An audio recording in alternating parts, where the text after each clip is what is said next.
오늘은 사무엘하 다윗 왕의 성공과 실패라는 주제로 말씀을 나누겠습니다. 우리가 지난 시간 사무엘상까지 같이 말씀을 나누면서 하나님께서 그동안의 이스라엘의 통치를 사사들을 통하여 정치적, 종교적 한 사사에 의해서 그 나라를 다스리게 하셨습니다.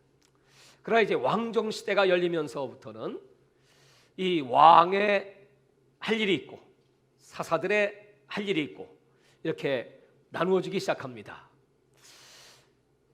이 사무엘서와 열왕기서는 왕국이라고 하는 관점에서 볼 때 첫 번째 왕국, 사무엘상의 사울을 중심으로 한 왕국은 왕국의 서막입니다. 왕국이 어떻게 열리는가? 그 다음에 사무엘하에 등장하는 다윗을 중심으로 한 왕국은 그 왕국의 번성입니다. 왕국이 어떻게 튼튼하게 기초를 세워가는가?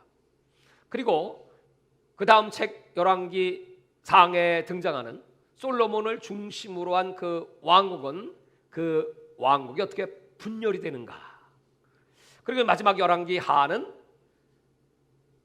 유대 이스라엘의 그 여러 왕들을 통하여 그 왕국이 어떻게 쇠퇴해 가는가?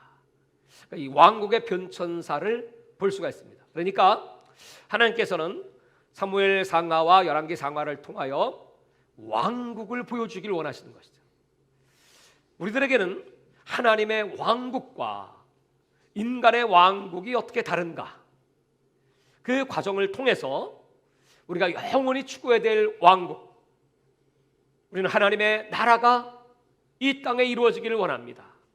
그 하나님의 나라는 어떤 나라인가 하는 것을 가르쳐주기 위하여 오늘 이 말씀을 기록한 것이죠.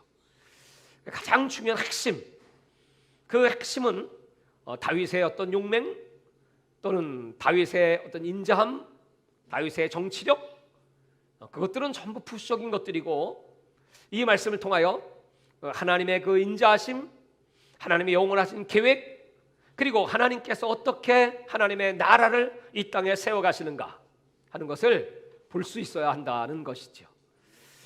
자, 오늘 이 사무엘하의 시작은 사울이 죽고 다윗이 왕이 되는 것으로부터 시작됩니다.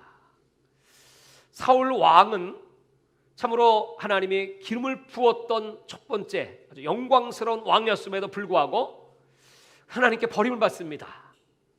그 이유는 하나님의 언약을 지키지 않았기 때문입니다.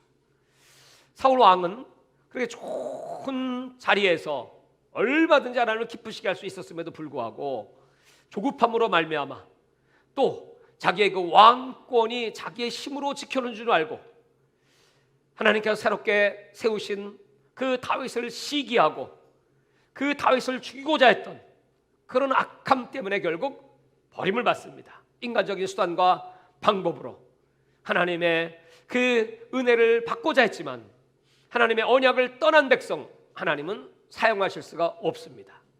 오늘 이 다윗의 등장은 하루 이틀에 되는 것이 아니고 17살의 나이에 하나님에게 발탁되기 시작하면서부터 나이 30살이 될 때까지 13년의 세월을 그 광야에서 수없이 많은 훈련을 받고 그 사울의 칼날을 피하여 도망을 다니며 2번씩이나 저 블레셋에 망명을 하고 그리고 가난한 자, 소외된 자, 또 불황자들, 버림받은 자 이런 자들과 함께 아굴람에서 공동체를 세워가면서 그 하나님의 마음, 하나님께서 그들을 사랑하신다는 것을 알고 그들에게 공평과 정의로 통치하며 그 고난 속에서도 하나님의 뜻을 알고 그 뜻을 행하기를 원했던 다윗.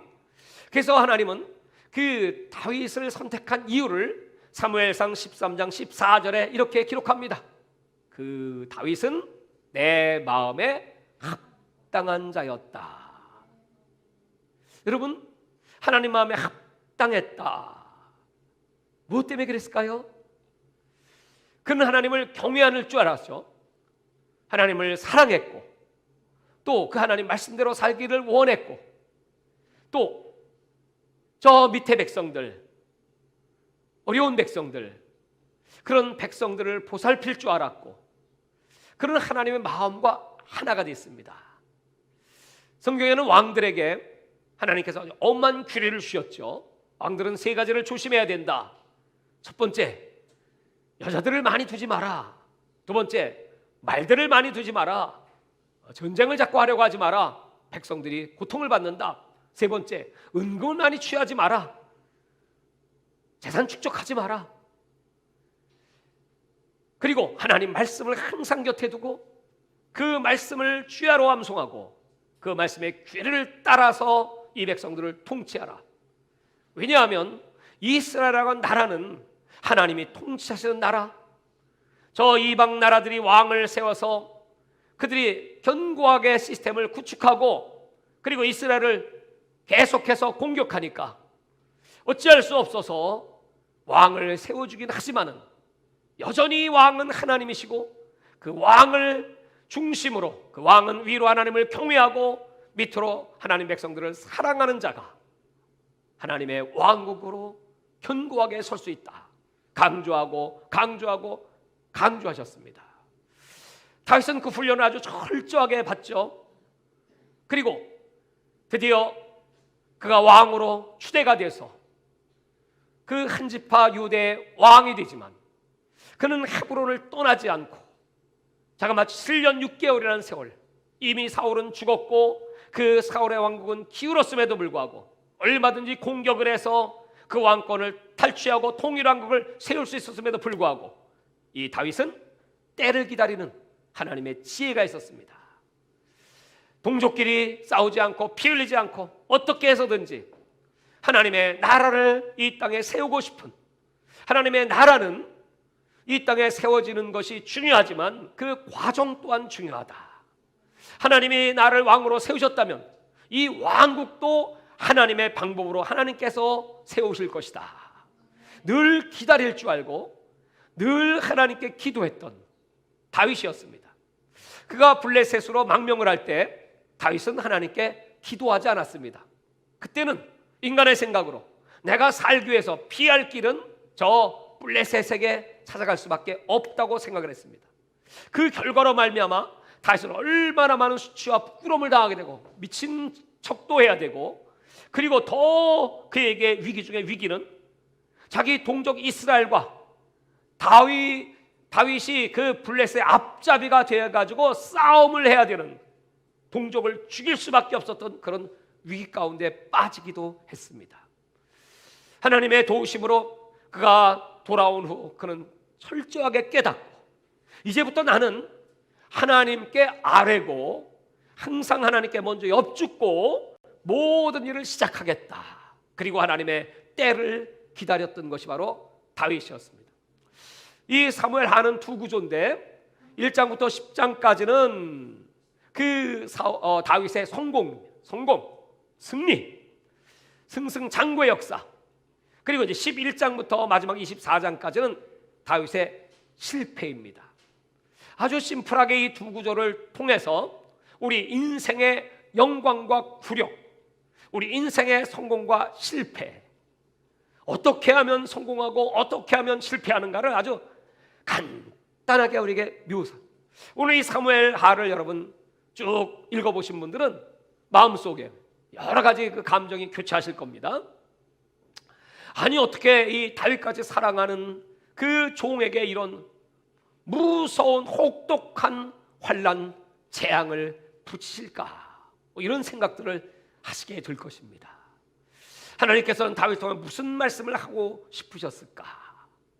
이제 그 첫 번째로 1장부터 5장까지 보면 그 다윗의 성공, 그 성공은 어떤 성공입니까? 바로 정치적인 성공입니다. 그 정치적인 성공은 철저하게 하나님을 기다림으로부터, 사울은 죽었지만 그의 아들 이스보셋이 왕이 됩니다. 그리고 그 수하에는 아브넬이라고 하는 아주 능력 있는 장수가 있습니다. 이 다윗은 때를 기다리죠. 그리고 그런 가운데서 이 다윗은 하나님 앞에 기도하면서 정말 우리 민족이 하나 되게 없어서, 그 비결은 바로 예루살렘을 우리가 다시 찾는 것입니다.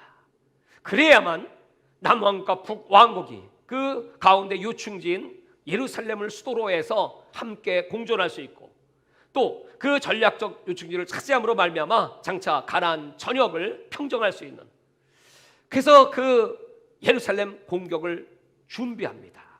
하나님께서 이미 여호수아를 통하여 약속하신 땅이었지만 그 유다 지파와 베냐민 지파는 그 땅을 차지하지 못했습니다.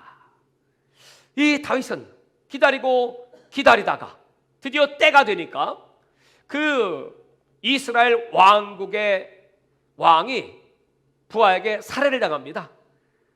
그리고 그 멸망한 이스라엘 왕국의 부하들이 또 장로들이 와서 다윗을 왕으로 추대합니다. 7년 6개월이라는 긴 시간 끝에 그 다윗이 통일 왕국의 왕이 되면서 그가 한 일이 바로 그 예루살렘을 탈환하는 일이었습니다. 그 예루살렘은 아주 작은 100m, 세로 400m의 그런 성입니다. 그러나 그곳에 중요한, 거기에 모리아산, 거기에 이스라엘 번제로 드렸던 하나님의 역사가 있고 장차 그곳에 메시아가 올 것이라고 하는 그런 사실을 그는 감동받아서 그 준비 끝에 드디어 그 성읍을 차지하고 나서 그가 가장 먼저 한 일, 그 일이 무엇일까요? 6장부터 7장 8장까지는 그 다윗의 신앙적 승리가 등장합니다. 다윗의 믿음이 어떠했는지, 제일 그가 마음속에 사모하고 그리워하는 것이 무엇이었습니까? 저 블레셋의 전쟁터에 나가서 법궤가 뺏기고 이가봇 하나님의 영광이 떠났던 이스라엘, 그 영광을 되찾아오는 길은 다시 하나님의 법궤를 이스라엘로 모셔오는 것입니다. 그 하나님의 언약궤는 20년 세월을 저 기럇 여아림의 저 아비나답의 집에 방치되어 있습니다. 3만 명의 그 법궤 이송 팀을 준비하고 그리고 이제 거창하게 그 법궤를 모셔오는 것입니다. 그러나 그 법궤를 모셔오는 과정 중에 아주 엄청난 사고가 터지게 되죠. 그것은 바로 법궤는 어깨로 메고 모셔야 할 텐데 그것을 편리하게 수레에 실어서 끌고 오다가 그 소가 뛸 때 그 법궤가 땅으로 떨어지게 생기니 그 법궤를 밀던 우사가 그 법궤를 붙잡는 순간 그는 직사하고 말고, 그 사고로 말미암아 이 다윗은 얼마나 충격을 받았는지, 베레스 우사, 하나님이 중돌하셨다, 하나님이 치셨다, 그래가지고 통회하며 벌벌 떨며 더욱더 하나님의 법을 지켜야 돼, 하나님의 말씀대로 살아야 돼. 저 사도행전 5장에 아나니아 삽비라가 그렇게 하나님께 밭을 판, 그 땅을 판 돈을 들이다가 그 얼마를 숨겼다는 이유로 여러분 거기서 성령을 속인 죄로 죽지 않습니까? 그렇게 하나님 아주 무섭게 이 하나님의 왕국을 세우기 전에 하나님의 법을 확실하게 알려주고, 우리가 여러분 예수 믿고 나면 그 예수 안에 진리, 자유는 방종이 아닙니다. 나 예수 믿고 구원받았으니까 그저 내가 하고 싶은 대로 자유야. 예배도 내 마음대로, 기도도 내 마음대로, 이 모든 것 여러분 절대로 방종하면 안 된다는 것을 하나님께서 가르쳐 주셨습니다. 두려운 마음으로 다윗은 그 법궤가 오벳에돔의 집에 있음을 알고 그 오벳에돔이 법궤를 정성껏 잘 섬겼더니 3개월 동안에 그 가문에 내리신 그 축복을 보면서 아, 이제 드디어 예루살렘을 탈환했고 법궤를 모셔올 때가 되었다.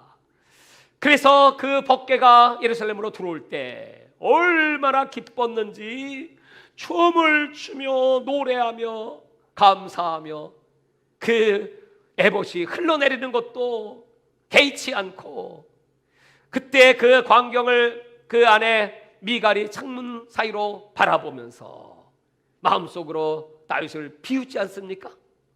그리고 돌아온 그 다윗에게 왕이 어찌하여 그렇게 체면을 지키지 않습니까? 그때 뭐라고 말합니까? 그 유명한 말, 내가 하나님을 기쁘시게 하기 위하여 내가 어찌 내게 판단을 받겠느냐? 나는 오직 하나님만을 기쁘시다, 하나님만 기뻐하신다면 나는 무엇은 다 할 수 있어. 여러분, 그 다윗의 모습을 하나님이 보시면서 얼마나 기뻐하셨는지 오늘 7장은 그 다윗에게 주신 영원한 언약, 이 언약의 가치가 얼마나 놀라운 것인지 이제 그것을 결론 부분에 다시 한번 말씀드리겠습니다. 그렇게 법궤를 모시고 그 다음엔 무엇을 해야 되겠습니까? 가만히 있어봐. 나는 지금 백향목궁에 살고 있는데 하나님은 저 텐트, 그 성막 속에 계시니 이건 도리가 아니지. 그리고 나단에게 자, 성전을 짓도록 하자. 나단은 그 말을 들으며 기뻐했습니다. 백성들 또한 그런 왕의 모습을 보며 기뻐했습니다. 그러니까 이제 맘만 먹으면 성전 짓는 거죠. 그런데 하나님께서 아니다, 너는 성전을 지을 수 없다. 왜 그러셨을까요? 네가 나를 위해서 성전을 지어주는 것이 아니고 내가 너를 위해 성전을 짓겠다. 하나님이 어떤 성전에 갇혀 계신 분인가요? 하나님은 그 성막이 이동할 때마다 함께 가셨고, 하나님은 우주의 하나님, 열방의 하나님, 어디든지 계신 하나님, 어디 한 군데 묶여 계실 분이 아니시죠. 더 중요한 것은 하나님께서 장차 그 다윗의 후손을 통하여 주실 영원한 성전, 영원한 성전.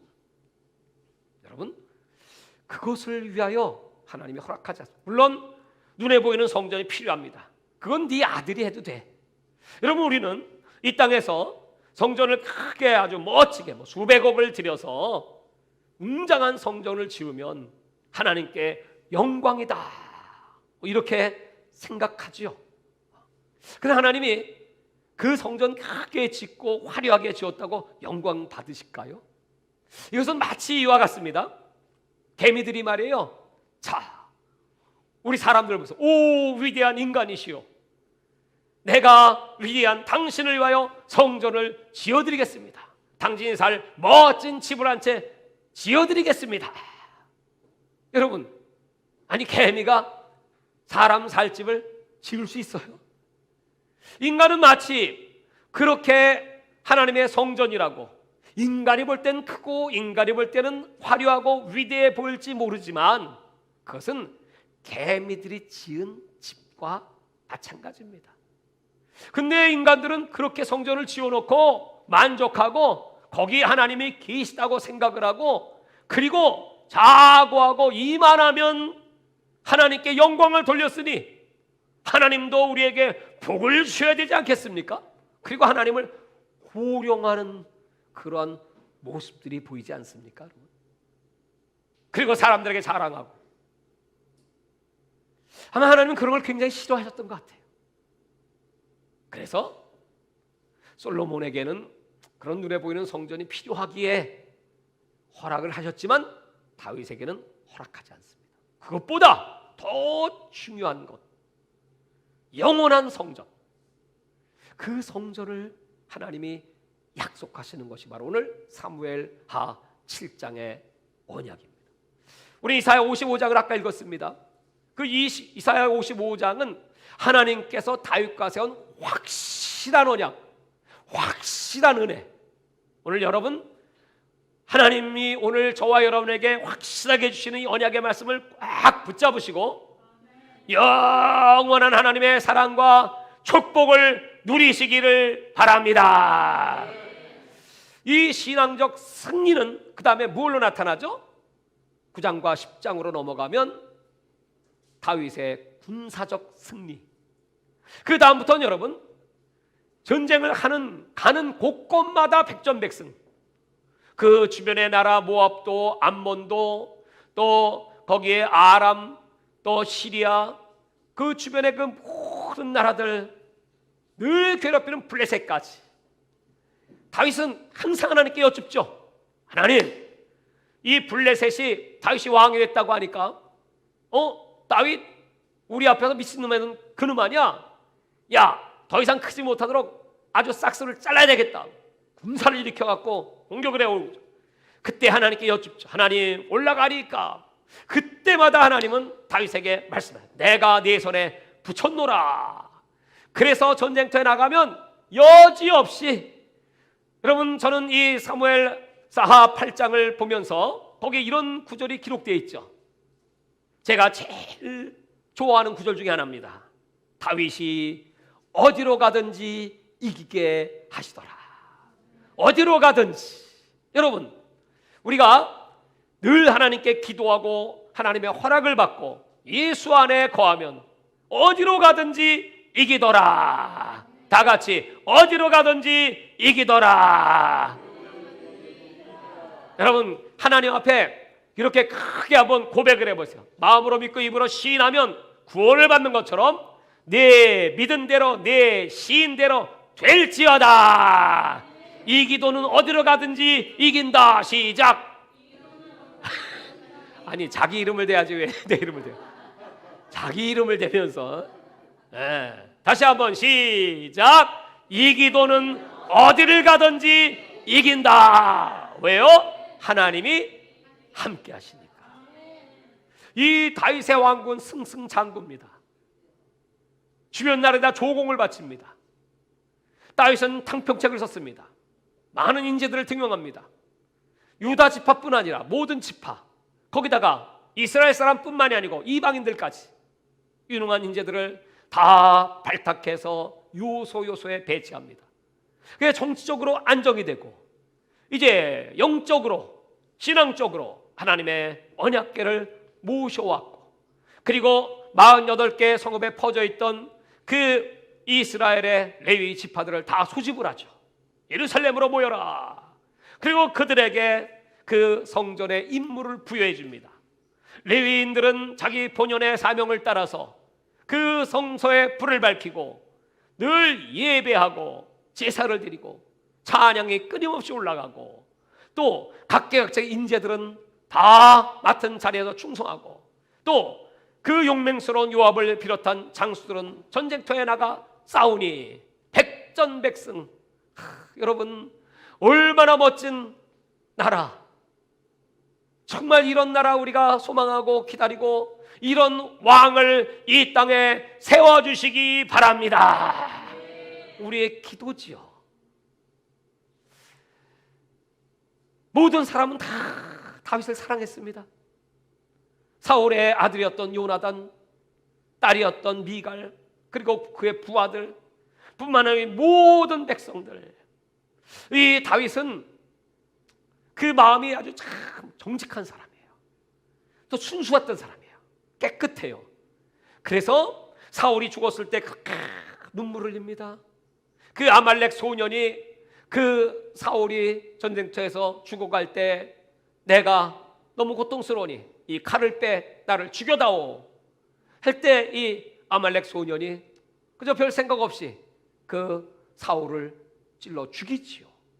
그리고 다윗에게 가서 보고를 하면 그 다윗이 정적이 죽었으니 기뻐할 것이라고 생각을 하죠.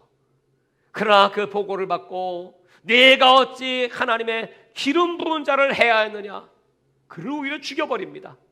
또 그 이스보셋 왕이 죽었을 때도 그 부하가 배반해서 그 왕을 죽이고 그 다윗에게 가서 보고를 하면 한 자리 줄 줄 알고, 또 역시 마찬가지로 네가 어찌하여 하나님의 기름 부은 그 왕의 가문을 그렇게 배반하였느냐 하며 그들 또한 죽여서 모가지를 매달죠. 그러면서 하염없이 눈물을 흘립니다. 백성들은 그런 다윗의 모습을 보면서 우리 왕은 정말 진실하시다. 우리 왕은 하나님의 뜻을 따라 하나님이 세우신 왕이시지 인간의 욕심과 야망으로 세워진 왕이 아니라는 것을 알게 되죠. 여러분, 사람들은 다 판단해요. 근데 그 사람의 진심을 아는 분은 하나님이세요. 하나님은 다윗의 진심을 아셨어요. 그래서 그렇게 다윗을 마음에 합당한 자라고 했습니다. 이런 다윗, 여기까지가 다윗의 성공 스토리입니다. 사무엘하가 여기서 딱 끝났으면 얼마나 아름다운 책입니까? 그러나 이제 11장부터 시작되는 비극이 역사. 전쟁터에 장군들은 나가 싸웁니다. 부하들은 싸웁니다. 아마 다윗은 이렇게 생각했을 거예요. 그동안에 얼마나 많은 시간을 광야에서 또 그 전쟁을 이기고 그 왕국을 견고히 세우기까지 많은 수고를 했죠. 그래서 이만하면 됐지, 잠깐 좀 숨고르 좀 할까? 그래서 다 내보내고 그는 그 예루살렘 궁전에 홀로 남게 됩니다. 그럴 수 있어요. 쉼을 얻기 위해서. 그리고 남았다면 뭐 해야 됩니까? 모세가 손을 들면 여호수아의 군대가 이기는 것처럼 다윗도 하나님께 손을 들고 기도했다면 비극이 오지 않았겠죠. 그런데 그 홀로 머문 사이에 낮잠을 자고 일어나서 왕궁을 거닐다가 그 눈에 보이는 대로 웬 여자가 그 자기의 가시권 안에 벌거벗고 목욕을 하는 모습을 포착하게 됩니다. 그랬더니 그 마음이, 이건 감동이 아니죠, 유혹이죠. 유혹을 받아서 부하를 시켜 저 여인을 데리고 와라 하고 동침을 하게 되고, 근데 또 한 번 동침했는데 벌떡 애가 생겼네. 그 보고를 받고 이 다윗은 가만히 있어, 큰일 났네. 분명히 남편이 있는데 그 남편이 알면 수치를 당하고 부끄럼 당하고 망신을 당하겠지. 그 다음에 그 다윗이 한 일은 무엇입니까? 그럼 전쟁터에 있는 그 남편 우리아를 데려오도록 하여라. 그리고 인심 쓰는 것처럼 수고했다, 네 집에 가서 발 씻고 편히 쉬도록 하여라. 그렇게 완전 범죄를 계획했지만 그 우리아는 충성된 신하입니다. 아니, 우리 장군 요압이 지금 전쟁터에서 싸우고 있는데 신하단 내가 어찌 집에 들어가서 편히 잠을 잘 수가 있겠습니까? 들어가지 않고 그는 성문에서 부하들과 잠을 잡니다. 자신의 범죄가 탄로나게 생긴 이 다윗은 조급한 마음에 여러분 편지를 씁니다. 그 편지는 우리아를 앞장 세워서 전쟁터에서 죽게 만들라는 것입니다. 그 편지를 누구 손에? 본인 손에, 우리아의 손에 들려서 요압에게 갖다 주게 합니다. 요압은 벌써 알아차렸죠. 우리 왕이 무슨 실수를 했구나. 그래서 이름을 죽이라고 하는구나. 그래서 그 왕의 지시를 따라 그 우리아를 전쟁터에 앞장 세워 그는 장렬하게 전사하게 됩니다. 이제는 다 끝난 거죠. 이제 완전 범죄가 성립되었죠. 여러분, 그 시간이, 짧은 시간에 어느 시간이 흐릅니다. 아무 일도 없습니다. 우리가 하나님 앞에 범죄할 때 하나님이 즉각적으로 징계를 하신다면 어이 뜨거라 바로 회개를 하겠죠. 근데 하나님은 그냥 내버려 두세요. 시간이 흘렀습니다. 하나님 묵묵히 그 광경을 보고 계시며 11장 마지막 절은 그 다윗의 행위가 하나님 보시기에 악하였더라. 하나님 입에서 악한 놈 같으니라고 이 한마디가 터져나오면 어떻게 되겠어요? 저와 여러분을 보시면서 여러분 착하고 충성된 종아, 이렇게 하나님 말씀을 해주셔야지. 악하고 게으른 종아, 이렇게 나오면 여러분 어떻게 되겠습니까? 드디어 하나님께서 선지자 나단을 통하여 말씀하십니다. 왕이시여, 왕이 어찌하여 이런 죄에, 처음에는 비유로 얘기하죠. 어떤 부자가 있었습니다. 그는 가축이 많이 있었습니다. 그런데 손님을 대접한다고 저 가난한 자가 자기 자식처럼 아끼는 그 양 한 마리, 자식같이 키우는 그걸 뺏어가지고 자기 손님을 대접했습니다. 다윗이 그 얘기를 들으며 분노를 하죠. 아니, 그러한 자가 있단 말이오. 당장 그를 내리쳐야지. 그때 이 나단이 뭐라고 말합니까? 당신이 그 사람이요, 당신이 그 사람. 그 소리를 듣는 순간에 이 다윗이 얼마나 충격을 받았겠습니까? 완전 범죄가 다 탄로났구나. 여러분, 하나님이 모르시는 게 있을까요?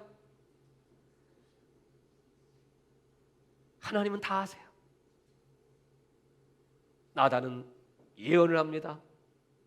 이 죄로 말미암아 왕의 집안에 칼과 재앙이 끝일 날이 없을 것이요. 이제 11장부터 마지막 24장까지는 이 다윗의 실패, 첫 번째 개인의 실패, 두 번째 가문의 실패, 세 번째 국가의 실패, 그 긴 장을 통하여 계속되는 환난과 고난이 다윗에게 닥쳐옵니다. 하나님 무섭지요. 시간이 또 흘러요. 나라가 또 평안해진 것 같습니다. 웬걸?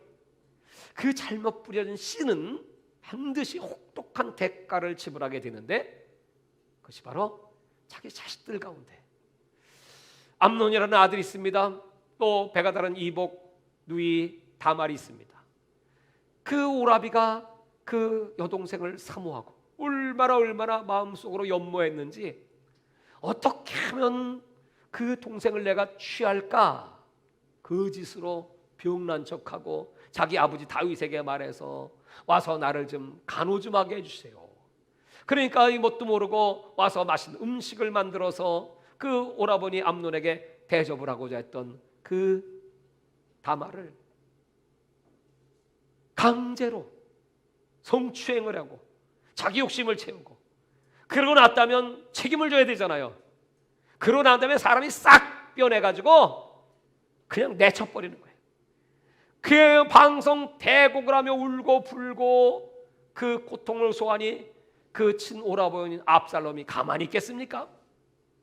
마음속에 칼을 갈기 시작하죠. 근데 또 시간이 흘러요. 바로 일어난 사건이 아니고 3년의 세월 시간이 흐른 다음에 계획을 세워서 그 형제들을 자기 집으로 초청을 해가지고 거기서 부하들과 짜고 이 암논을 잡아 죽여버리는 겁니다. 그 얘기를 다윗이 들었을 때 여러분, 얼마나 통회하고 얼마나 가슴이 아팠는지 시편 51편에는 그 다윗의 아픔이 그렇게 기록되어 있습니다. 내가 하나님 앞에 범죄하였습니다. 나는 모태로부터 죄를 짓고 죄악 중에 출생한 사람입니다. 하나님, 나의 죄를 우슬초로 깨끗게 하여 주옵소서. 나에게 정한 마음을 주옵소서. 주의 성신이 내게서 떠나지 말게 하여 주옵소서.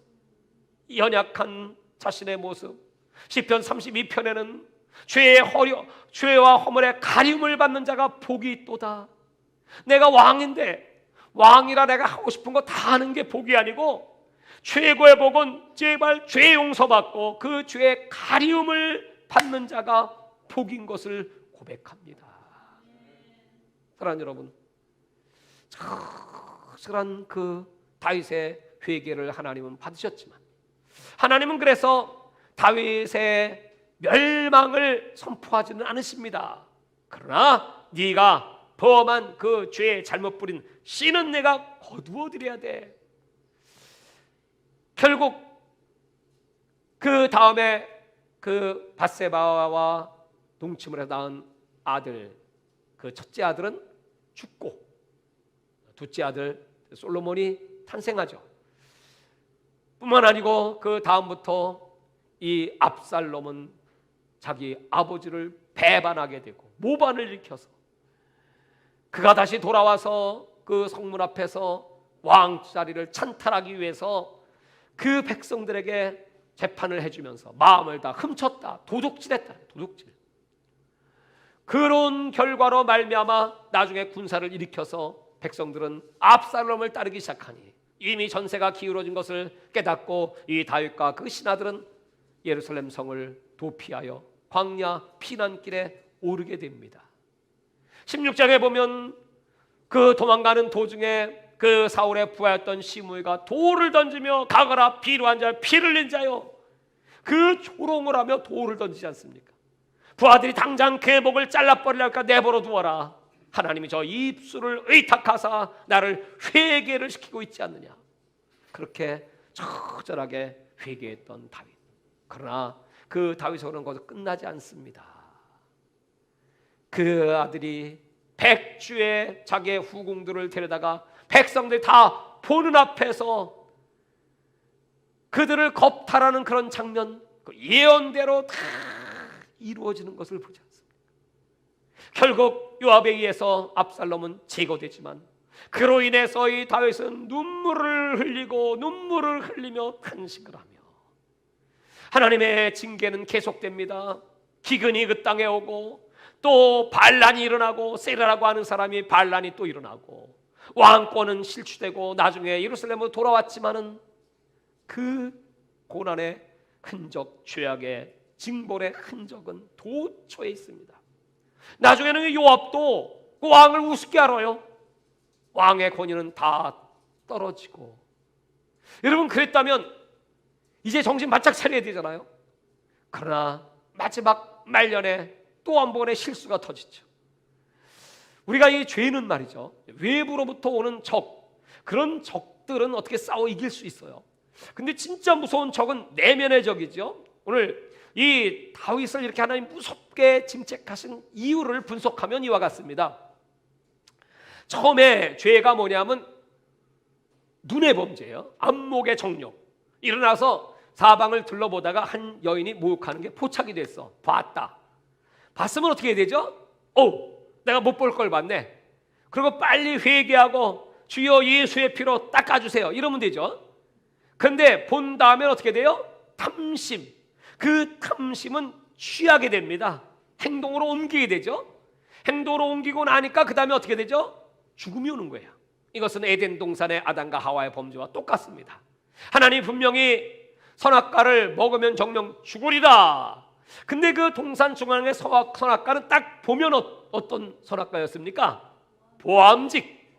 두 번째, 먹음직. 지혜스럽게 하면 탐스러운지라. 이게 죄의 발전 과정이거든요. 그러니까 그 똑같은 죄가 다윗에게 왔습니다. 근데 이 죄는요, 우리가 7계명 간음하지 말라, 이거 하나만의 죄가 아니죠. 한 가지 더 있다면 6계명 살인하지 말라, 그것만의 죄가 아니죠. 이건 10계명 전체를 범한 죄입니다. 6계명부터 시작해서 7계명, 8계명 도둑질하지 말라, 9계명 거짓 증거하지 말라, 10계명 내 이웃을 탐하지 말라, 탐심. 그러니까 6계명, 10계명까지 다 다윗이 범한 겁니다. 근데 그 죄의 원초적 시작이 어디서부터인가요? 그것이 바로 1계명이에요. 10계명 중 1계명은 하나님 외에 다른 우상, 다른 신을 섬기지 말라. 근데 원문은 뭐냐면 하나님 앞에 다른 우상을 두지 말라거든요. 두지 말라. 그게 원뜻이거든요. 우리가 여러분, 하나님 외에 다른 것이 내 앞에, 그걸 섬기는 것 정도가 아니고 그냥 내 앞에 하나님보다 중요하게 보이는 것들, 이걸 우상이라고 그래. 그게 돈이든지 명예든지 권력이든지 그게 우상입니다. 그걸 제거해야 되거든요. 하나님 앞에서 딱 볼 때 그 눈에 보이는 그 밧세바가 딱 가로막힌 것이 하나님만을 바라봐야 되는데, 그것을 딱 보는 순간에 이 다윗이 탐심이 작동되거든요. 그 1계명, 하나님의 계명을 무시한 죄입니다. 이거 경히 여긴 죄입니다. 하나님을 멸시한 죄입니다. 이 죄가 1계명이 나중 계명을 다 범하게 된 거죠. 그러니까 하나님이 후일에 우리들에게 우리가 주님을 섬기는 도가 얼마나 확실해야 되는가를 이렇게 다윗을 통하여, 다윗은 샘플입니다, 보여주시는 겁니다. 그로 말미암아 이 고통을 받고 나서 이 다윗이 말년에 그것도 내 마음속에, 그게 뭐예요? 명예 또는 자기 자랑, 자기 과시죠. 자기 과시. 그것이 뭘로 나타납니까? 인구조사. 요압을 통하여 자, 우리 군사를 수를 헤아려 보도록 하여라. 요압이, 아니 왕이시오, 왕이 뭐 부족한 게 있다고 무슨 지금 군사 숫자 셋입니까? 그 왕 자기 자랑하려고 그러는 거 아닙니까? 극구 만류했음에도 불구하고 아니다, 어서 재촉해서 조사를 해서 보고해라. 약 9개월에 걸쳐서 그 조사가 끝났습니다. 와서 보고하기를 이스라엘이 80만, 유다가 50만, 130만. 여러분, 우리 대한민국 5천만 군대 가운데, 5천만 국민 가운데 군대 수가 60만인데요. 그 이스라엘 그 작은 왕국에 몇백만 인구의 군사가 130만. 어마어마한 겁니다. 아마 다윗은 그래서 그래도 이만한 군대가 있으니까 아직 내 왕권은 그래도 좀 튼튼하지? 내가 고생은 좀 했어도 이런 마음을 가졌을 거야. 영락없이 하나님께서 갓 선지자를 통하여 또 책망을 하시죠. 네가 이와 같이 교만하게 행하였으므로 3가지 징벌을 내릴 테니 네가 선택해라. 7년 동안 기근을 당할 거냐, 3개월 동안 적군에게 쫓겨다닐 거냐, 3일 동안 오력을 당할 거냐. 그때 다윗은 내가 어찌 저 사람에게 고난을 당하고 내가 도망다니는 거 아주 지긋지긋합니다. 그냥 아주 한 방에 확실하게 의도 터져도 하나님의 손에 터지겠사오니 3일 온역을 허락해 주십시오. 근데 여러분, 그 3일의 온역의 결과는 너무너무 처참한 것이었죠. 7만 명의 그 이스라엘 백성들이 죽습니다. 다윗은 그 아리우나의 타작마당에서 하나님께 값을 주고 산 그 소를 번제를 드림으로 하나님의 진노가 풀리고 사무엘 하는 끝납니다. 자, 여러분, 이 스토리를 우리가 보면서 과연 하나님께서 후대 우리들에게 무슨 말씀을 하고 싶으실까? 아무리 위대한 인간도, 여러분, 이 세상에 아무리 훌륭한 사람도 피조물인 인간, 어떤 피조물도 절대 하나님의 자리에 설 수 없고 우리가 바라봄의 대상이 아닙니다. 우리는 다윗의 용맹, 다윗의 그 인내, 다윗의 고난, 뭐 이런 것들을 생각하며 그런 정신을 배우자. 그건 하나님의 의도가 아닙니다. 인간은 이렇게 연약하고 인간은 이렇게 무너질 수밖에 없는 존재야. 그러므로 우리의 진정한 왕은 하나님이시고 예수 그리스도만이 영원한 우리의 왕이 되십니다. 그걸 알려주시기를 원하셔서 오늘 사울과 다윗의 죄를 비교해보면 오히려 사울의 죄가 가벼울 정도입니다. 근데 왜 사울은 버림받았습니까? 다윗은 끝까지 하나님이 그를 지켜주셨습니까?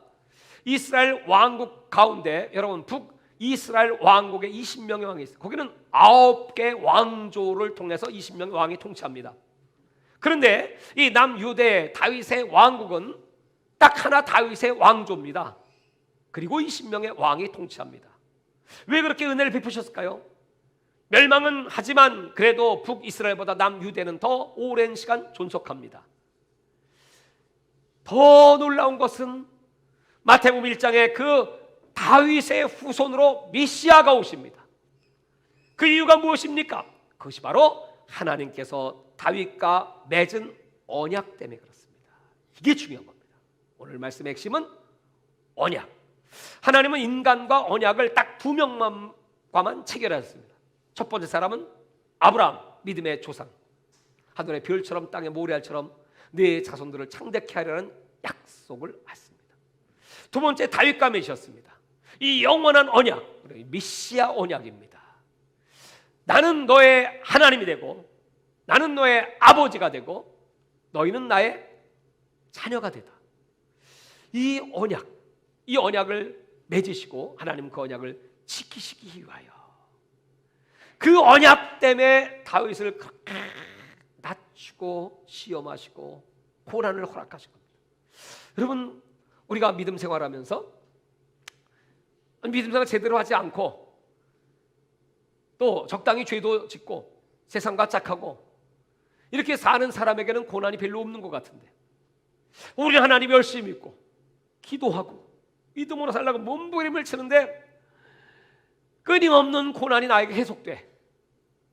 그런 사람들은요, 오늘 이 다윗을 생각하면서 하나님이 이렇게 나를 낮추고 시험하시고 연단하시는 것은 내 영혼을 소중하게 보시고 내 영혼을 주 앞으로 이끌기를 원하시고 그래서 철저한 회개를 요구하시고 정금 같은 믿음으로, 정결한 믿음으로 우리들을 만들어 가시는, 우리의 소망은 이 땅이 아니고 하늘에 있다는 것을 알게 하시고 마지막까지 우리들이 죄악에 빠지지 않도록 그 작은 죄도 용납지 않으시고 그것까지 다 털어내고 또 믿음을 키워주시기 위하여, 여러분 멀리 계시지 않고 이 말씀이 심히 가까워 네 입술과 마음속에 있느니라. 불꽃 같은 눈으로 우리를 바라보시면서 우리 일거수일투족을 다 하시고 침 한 번 삼킬 동안도 하나님은 호흡 하나 하는 것까지도 다 감찰하시는, 여러분 하나님이 여러분과 그렇게 가까이 계신가요? 하나님이 정말 내 삶 속에서 이렇게 늘 나와 함께 하시고 나에게 음성을 들려주시고 나와 동행하심을 믿으시나요? 한량없이 멀게만 계신가요?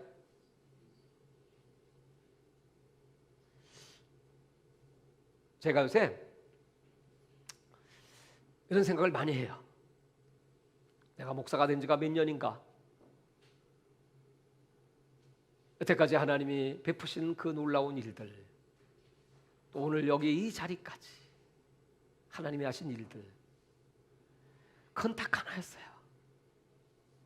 나에게 언약을 맺으셨고 그 언약을 이루시기 위하여 수없이 많은 낮추시고, 내가 이 사무엘 하를 보면서 너무나 구구절절히 내가 깨닫는 게 많습니다. 거의 대부분의 사람이 다윗의 길로 가고 이 다윗처럼 실수합니다. 누구든 할 수 있어요.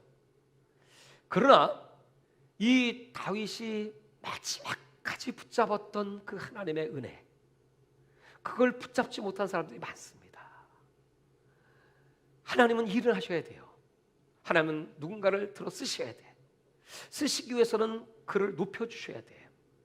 왜냐하면 너희는 세상의 빛이고 세상의 소금이야. 이 등불은 아래 두지 않고 등경 위에 있습니다. 많은 사람을 비치기 위해서입니다. 그럼 드러나야 합니다. 드러나면 뭐가 따라오죠? 사람들의 칭송이 따라오기도 하고요, 물질이 따라오기도 하고요, 드러나면 사탄의 시험도 따라오기 시작하고요, 무서운 영적 도전도 있습니다. 그때 결정이 되는 거죠. 오늘 이 다윗의 교훈은 이럴 때 더 하나님을 의지하고 하나님을 경외하면 더욱 하나님이 그를 창대하게 축복을 해줄 것이지만, 이 순간, 이 아차차 하는 순간에 이 죄를 짓고 나면 여러분 그 받을 형벌이 얼마나 큽니까? 그래서 여러분들은 이 영적 지도자를 위해서 기도해 주셔야 하는 거예요. 끊임없이 하나님 말씀에 순종하고 늘 엎드려 기도하게 하여 주옵소서. 늘 예수님과 동행하게 하시고, 혹여라도 눈꽃만큼이라도 죄가 보이고 눈꽃만큼이라도 교만함이 보이고 하나님 보시기 합당치 못한 것이 보인다면 빨리 엎드려 기도하고 자기를 복종하고 십자가를 지고 주님을 따라가게 하여 주시옵소서. 이게 하나님의 뜻이고, 그래서 하나님이 사람을 훈련하시고 세우시는 겁니다. 하나님이 아담에게 실패한 걸 보고 낙심하셨고, 하나님이 솔로몬에게 그렇게 복을 주셨지만 솔로몬은 그걸 다 잃어버리고 말았습니다. 그래서 하나님은 사람을 세우실 때 정말 조심하시고 하나님도 노심초사하시죠. 그러나 이 욥과 같이 끝까지 믿음을 지키는 사람, 오늘 다윗은 욥 다음으로 고난을 많이 받은 사람으로 이 성경을 보니까 확 와닿더라고요.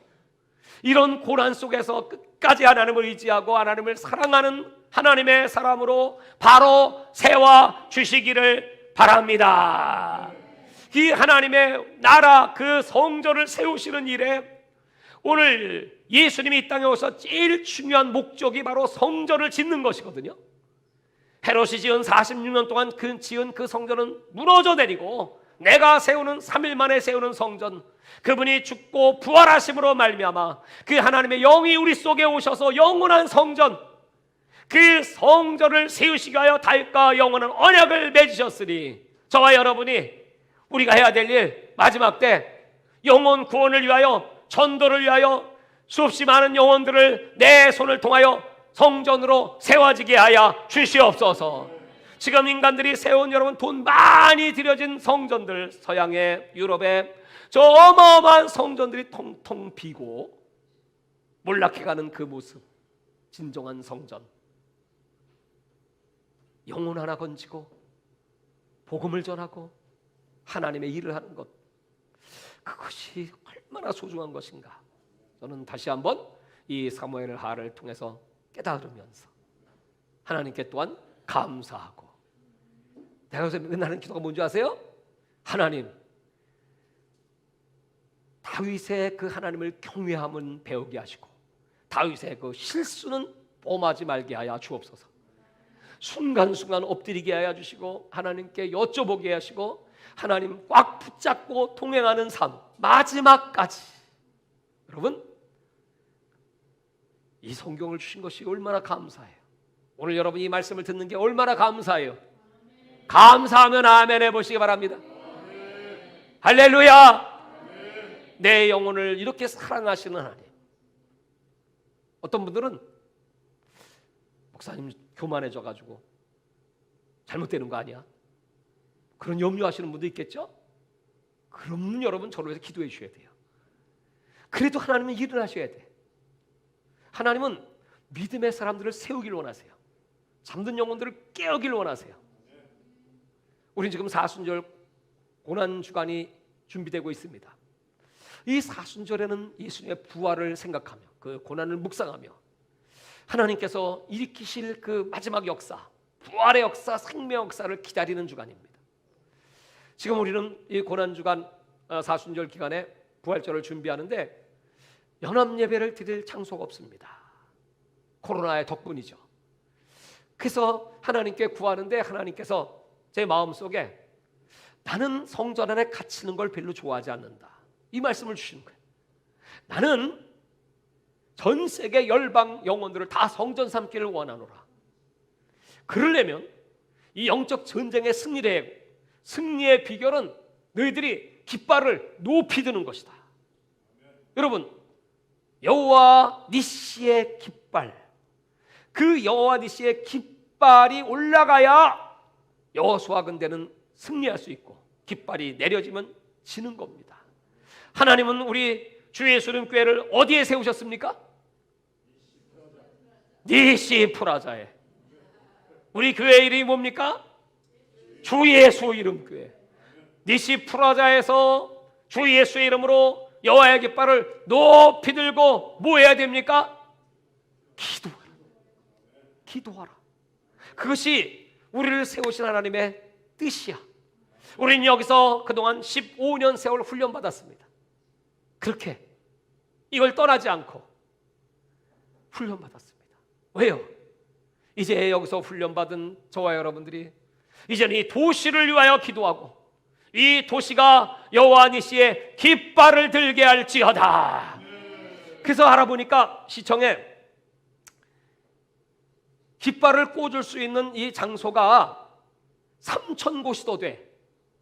그러니까 3,000개, 2개씩은 6,000개죠. 그 깃발을 꽂을 수가 있다는 거예요. 근데 예년 같으면 그 깃발을 꽂으려면 시청에 허가를 내죠. 하도 깃발을 이맘때쯤 부활절 때면 꽂는 그 팀들이나 그런 단체들이 많아가지고 자리가 별로 없대요. 근데 지금은 이 코로나 덕분에 깃발을 꽂는 사람이 한 사람도 없대. 그래서 3,000개가 텅텅 비어. 그래서 내가 기도하고 있어요. 하나님, 이 우리가 사는 이 도시에 여호와 니시의 깃발을 올리게 하여 주시옵소서. 그 부천의 교회들이 연합해서 깃발을 올리고 그리고 거리로 뛰어나와 우리가 한 군데 모이는 게 아니니까. 그래서 그 깃발 아래서 두셋이 모여서 기도하고, 그래서 그때 그 예배를 유튜브로 하려고 그래요. 어디 가서, 광장에 가서 사람들 다 보는 데서 나라 민족을 위하여 기도하고 도시를 위하여 기도하고 하나님의 나라가 이루어지게 하시고 이 나라의 악의 세력은 떠나갈지어다. 목사님들이 다 나와서 방송을 하며 유튜브로 그걸 보면서 그 부천의 모든 성도들이 일어나서 나와서 그 부천시 전역에 쫙 퍼져가지고 오늘은 예수 그리스도가 죽으시고 부활하시고 살아계셔서 여기 지금 이 자리에 함께 하십니다. 그 예수를 믿는 자마다 멸망치 않고 영생을 얻으리라. 하나님이 그걸 원하시지 않을까요? 그래서 하나님의 성전, 그 영원한 성전을 세우기 위하여 다윗이 실수했음에도 불구하고 하나님은 다윗을 버리지 않고, 죄를 지면 내가 인생 막대기와 채찍으로 좀 때리지. 여러분, 하나님께서 채찍으로 때리고 인생 막대기 들어 쓰실 때 기뻐하시기 바랍니다. 끝까지 그러나 내가 사울을 버린 것처럼 너를 버리지 아니할 것이다. 하나님은 우리들을 그렇게 연단하시고 단련하셔서 마침내 하나님의 나라, 영원한 나라, 예수님이 오실 때 마지막 천사나팔 소리와 함께 우리 하늘로 들려 올라가는, 여러분, 마지막 때 어떤 지식이 중요한 게 아닙니다. 우리는 이 정신대로, 이 말씀대로 어느 시에 오실지 모르지만 하여튼 올바로 하나님 섬기고 깨어 기도하고 성령 충만으로 죄와 싸우기고 사명 감당 잘하고 맡은 자의 족을 충성이라 충성하면 하나님께서 다윗같이 높이 들어 올리시고 휴고에 동참하시고 하나님과 함께 영원히 왕 노릇하시기를 주의 이름으로 축원합니다.